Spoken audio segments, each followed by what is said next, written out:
Hello and welcome to the North Coast Journal Preview, where we take a look at the stories being followed in the current edition of the North Coast Journal. I'm your host, Dave Frank, and I'm joined this week by Jennifer Fumiko Cahill, Arts and Features Editor, and Thad Greenson, News Editor at the North Coast Journal. Welcome, guys. Hey, Dave. How you doing, Dave? Nice to see you again.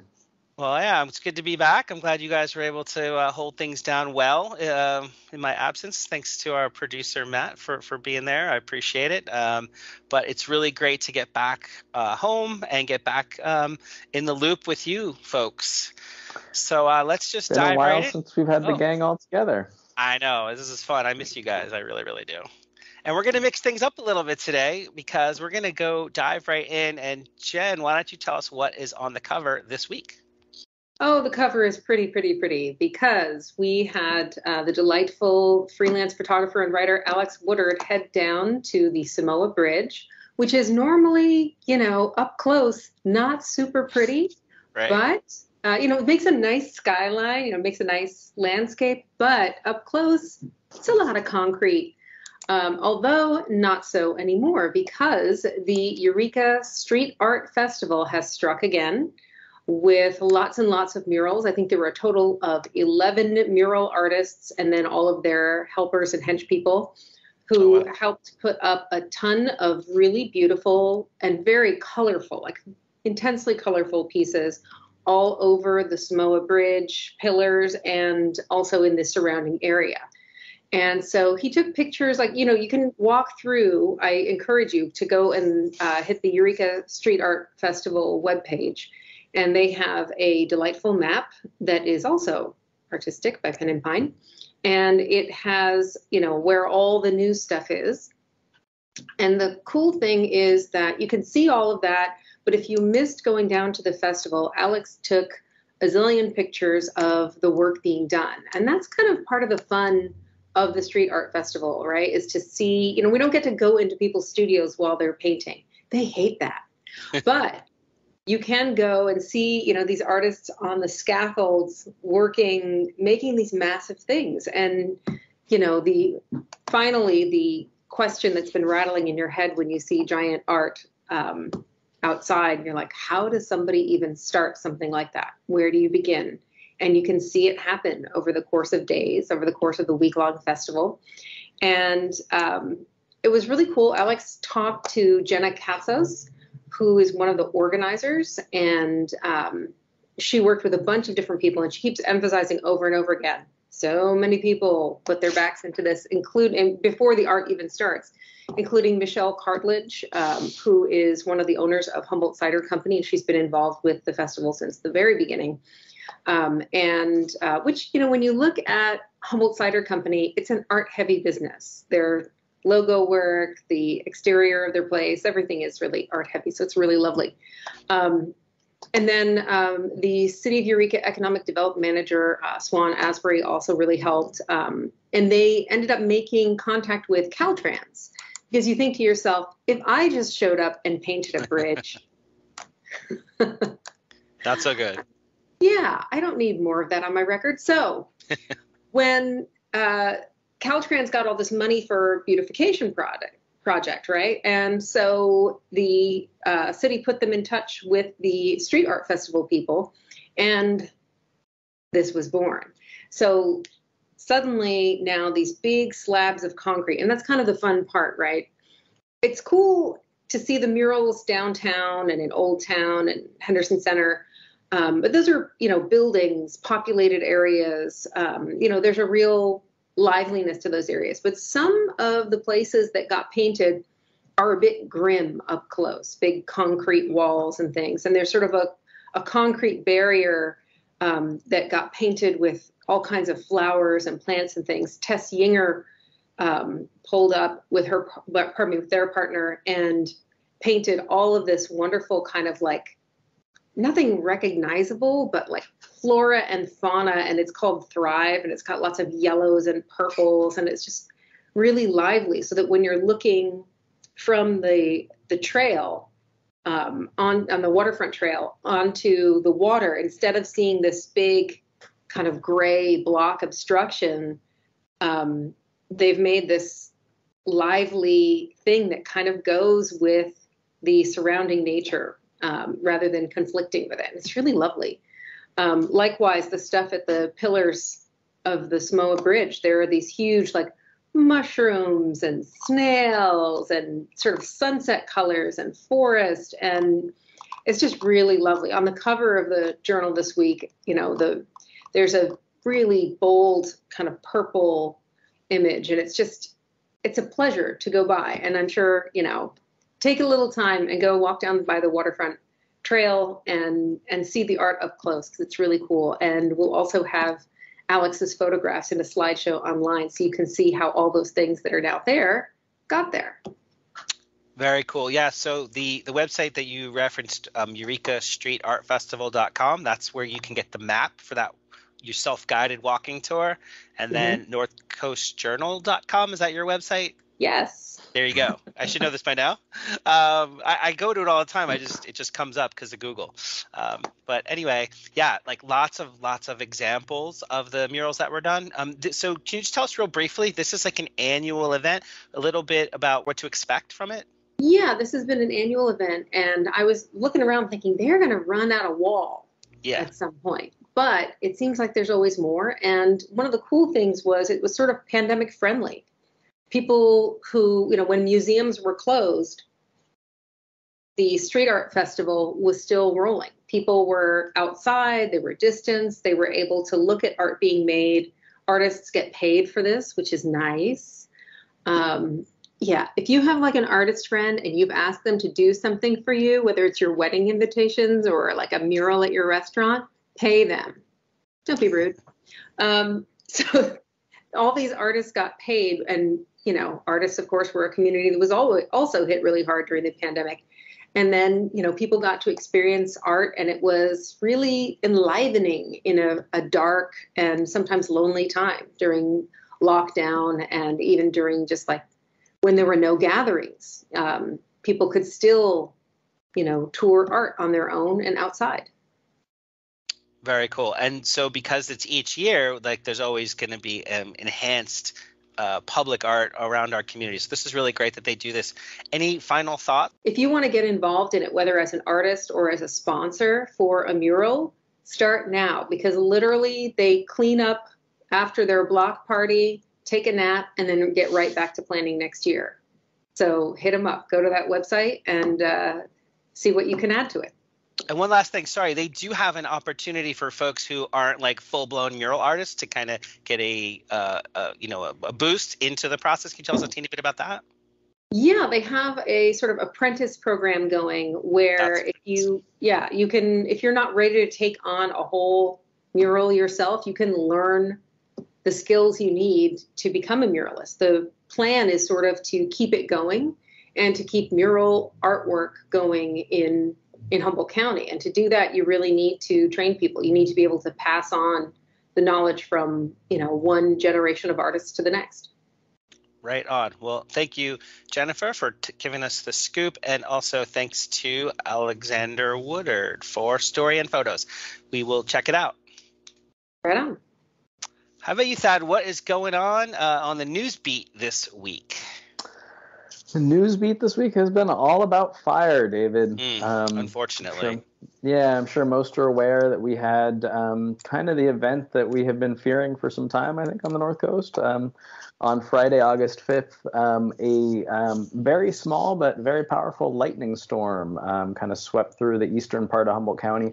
I think it arrived on the coast, too, later in the morning. I've heard reports that some folks saw lightning and heard thunder that morning, but I personally didn't up in McKinleyville. But there were about 150 lightning strikes in the Willow Creek area, specifically in Six Rivers National Forest. And estimates have varied, but at least 10 or 12 of them hit and sparked fires. And so very quickly before dawn on August 5th, U.S. Forest Service out there was confronted with kind of a nightmare scenario of having simultaneous fires starting in really dense, rugged terrain with heavy fuel loads, obviously parched by years of drought at this point. So I had these fires all flaring up miles apart simultaneously.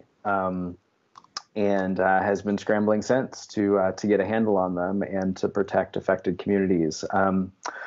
So, the good news kind of right off the bat is that it appears, based on all accounts virtually, that between the U.S. Forest Service crews that were on hand and the volunteer fire departments out there, that they really did yeoman's effort as far as getting on top of these things and getting notices out, assessing, kind of prioritizing which ones to devote resources to first. And we're really effective over the weekend in protecting some communities that were really, really in grave danger, including the Bigfoot subdivision on the east side of Willow Creek, the area of Salyer Heights, the Sealy McIntosh Road, Friday Ridge. These areas that are, very rural residential communities, and had fire just kind of right on their back door. Fortunately, as of at least as of yesterday, no structures had been lost. There were no injuries reported. Wow. And really kind of the first stages of a fire response like this is just trying to kind of hold the line on protecting those, whether it's critical infrastructure or residences, but protecting those areas and waiting for reinforcements to arrive. And so I attended a community meeting out in Willow Creek on Monday, where U.S. Forest Service officials were really stressing, like, this is the number one priority in the state, if not the nation. And like the cavalry is coming, like help is on the way. And overnight, from yesterday morning to today, they doubled the amount of personnel that were on this fire. So it went from 600 up from, I want to say it was like 40 people initially that were deployed. So up from 600 yesterday to more than 1,200 today. So a lot of help has arrived, and they're really working to get a handle on these things. So thank you for the intro here, the basic facts. I think when I first saw this, it was U.S. Forest Service only, and it was a few hundred acres. But then turn around, and it's like you said, one of the highest levels of concern in the entire state, and it's over 9,000 acres or nearly 9,000 acres, but zero contained.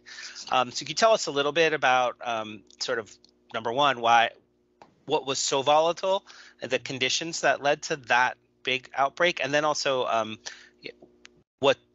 how it's impacting the community members directly?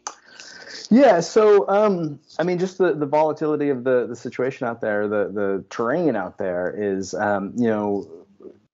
this has always been kind of a fire-prone area, the area east of Willow Creek, and it's really densely forested. It's most and the fires at this point are entirely on Six Rivers National Forest land.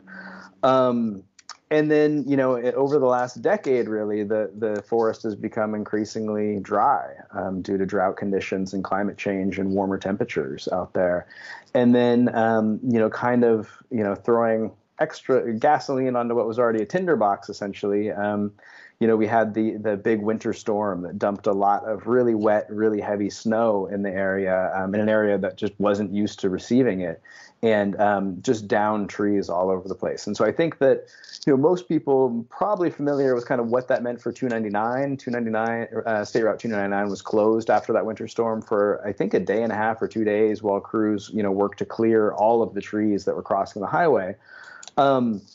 But really, that extended out to the entire forest out there. And so you just have downed trees everywhere. And then we had a really dry winter and spring. So whereas there was some hope those downed trees would stay wet and less combustible for a while, for maybe a couple years, they dried out pretty instantly. And so the fuel loads out in that area in the forest, which were already high due to kind of a lack of prescribed burning and thinning and things that we've talked about before as far as fire mitigation measures. That area it was already prone to fire with heavy fuel loads, and now it just has these massive fuel loads. And so it really is kind of a perfect storm, for lack of a better term, of factors. And, and again, then, the fact that so many of these fires started all at once allowed each of them to really get a foothold before firefighters could get in there and douse them. And so, now they are really burning uncontrolled. And, I think you said 9,000 acres. That was yesterday's total. Today we're up over 11,000. And we're really going to keep seeing increases like that day by day. And the fire officials have been pretty clear, like, we're not, we're all about structure protection at this point, critical infrastructure protection. It's going to be a long time before they can really think about containing these things and getting a true handle on them. So at this point, it's more guiding them into areas where they're going to do less damage as far as to communities and stuff. Yeah, which is a great segue to the second half here. Like, how is it actually impacting community members? I know that in the coverage, you talk about how now CAL FIRE is coordinating the overall response, and that there's evacuations. Tell us a little bit about that, and like I said, what the direct impact is on the community members. Yeah, so layered impacts. As you mentioned, evacuations. Numerous areas in Humboldt County and across the Humboldt-Trinity County line have been evacuated. Like the Bigfoot subdivision that I referenced on the east edge of Willow Creek has been evacuated. Some areas on the south end of Willow Creek, and then communities like Sawyer and Sawyer Heights. And so it has displaced a bunch of people from their homes kind of indefinitely at this point, because as I said, there's no real end in sight for these fires at this point. As the Humboldt Del Norte CAL FIRE chief said, this is going to be a long battle, and people really need to kind of get comfortable with the discomfort, because it's going to be a while. So, that's hugely disruptive for residents in their homes. But then you also have, agribusiness out there. There are cannabis farms. Some of them, according to 5th District Supervisor Steve Madrone, we're just getting ready for their first of multiple harvests this season. And so have, a lot of money invested in crops that are now behind evacuation lines and can't be accessed. While that would be disastrous for any business, we're talking about businesses that don't have access to insurance and banking and things like that would kind of mitigate some of those losses for traditional business. So there's those impacts. And then, the area in and around Willow Creek, again, I was out there on Monday, is just inundated with smoke right now. And that is going to continue for quite some time. They're just those communities are just beginning to feel those impacts, but it's gonna be significant. The positive thing I will say is it's pretty amazing to watch the community rally out there. I was looking at Facebook message boards and stuff like that over the weekend and through Monday. It was just a remarkable community effort as far as folks volunteering, heavy animal or large animal trailers to get livestock and horses off of properties. The Hoopa Rodeo Grounds is opened up as a large animal shelter. And then there's, a nonprofit organization, Pay It Forward Humboldt, that is coordinating meal and medication deliveries to folks who are, maybe in evacuation warning zones, but can't leave freely and stuff like that. So the community response has been, as I think most of us would expect, knowing the area out there has been pretty on point, which is nice. Right on. As if this wasn't painful enough, there's another mini eco catastrophe that occurred out on the river. Can you tell us a little bit about how the river turned to sludge? Yeah, so I guess just quickly, I think most folks are aware that we also have a fire up to our northeast in Siskiyou County, the McKinley fire, which I think still remains the largest fire in the state, largest active fire currently. And really sad situation up there with that fire. I mean, there's been deaths and numerous injuries and lots of losses. But they also had a flash flooding event at the McKinney fire that dumped a lot of rain on an area that had just been torched by the fire and washed just a ton of ash and silt and debris into the Klamath River. And the combination of the silt and the ash, which changed the pH balance of the river, created what the Kuruk tribe deemed a kill zone. And it was just miles of the river that was uninhabitable to fish. And so biologists are finding thousands and thousands of fish that suffocated in their own river, floating in the Klamath, which, as folks know, is already decimated by poor water quality and dwindling fish population. So just a really sad situation there. Very tragic. The photos of death of the fish kill, brings back those awful memories of when this has happened in the past because Hmm. of warm waters with high algae levels because of the dams, and the dams can't be removed soon enough. I guess the impact of the fire is just something that we hadn't even really thought. I had not thought that this type of kill could happen, but it's just a byproduct of, I guess, like I said, a kind of eco catastrophe. Yeah, I mean, I've never seen anything like it from a flash flooding event or a fire like this. But I think to me, it's an indication of just how fragile that ecosystem is, specifically on the Klamath, and how little margin for error there is as far as any negative changes in environment there.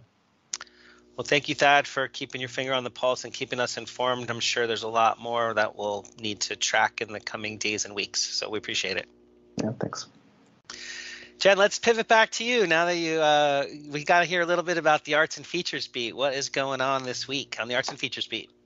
Yeah, I got to talk to Alex Begovic this week, and he previously had the restaurant Le Monde in Henderson Center in Eureka, and you may remember it as being sort of a nice sort of like fine dining, a lot of French, some other influences too, but it has closed. And since then, it's been, in the 3 years since it's closed, it's been Manzanilla and now becoming Annie's Cambodian. So that's going to be interesting to watch. But Begovic has opened up a new place in Arcata, which you think to yourself, is it going to be French? Is it going to be fine dining? Or is it going to be Gyro shop? That's the name, right? That's the name of it? That is the name of it. It is as basic as you can make it. So he has, as he put it, like 4 things on the menu. There's the shawarma, the gyro, the French fries, and the falafel. These can be combined with or without the pita. You can also get the French fries in the pita if you are there with your French fry consumption.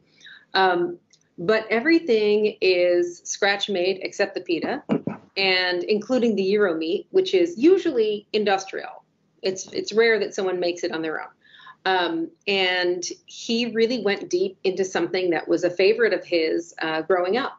So I got to talk to him a little bit about his upbringing, which started in the former Yugoslavia, he was born in France and then went to Yugoslavia for a few years. And there, Turkish food has a really strong influence. And his Serbian father did a lot of travel to Turkey. And so Turkish food became sort of important in their household. And then when they were back in France, he and his brother would go to the Latin Quarter and get Greek food, get, all kinds of Algerian food. And there were all these, shops and things that had North African and Middle Eastern and Mediterranean ingredients, spices, foods, etc.